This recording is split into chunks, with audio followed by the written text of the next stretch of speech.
நம்ம பாயில் பண்ணி வச்சிருக்கோம்.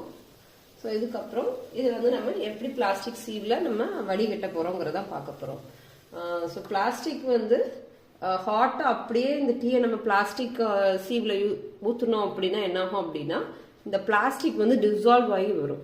இது நமக்கு நார்மலா பார்க்கும்போது டிஃபரன்ஸ் கண்டுபிடிக்க முடியாது.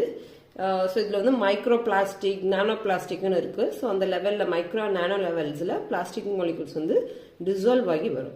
ஸோ இதை எப்படி ப்ரிவென்ட் பண்ணலாம் அப்படின்னா இதை ஜஸ்ட் ஒரு டேப்ல போய் நீங்கள் காட்டினீங்கன்னா கொஞ்சம் அந்த வாட்டர் மாலிகுல் வந்து இது மேலே ஒரு லேயர் மாதிரி ஃபார்ம் ஆகிடும்.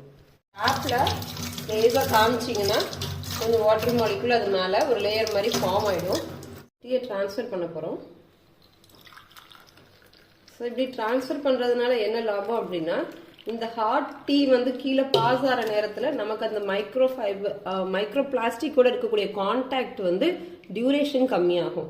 ஸோ இதனால் நம்ம வந்து மைக்ரோ பிளாஸ்டிக் வந்து இதில் டிசால்வ் ஆகிறத நம்ம குறைச்சிக்கலாம். அது போக நீங்கள் லார்ஜ் அமௌண்ட்டில் ஒரு டீயோ இதோட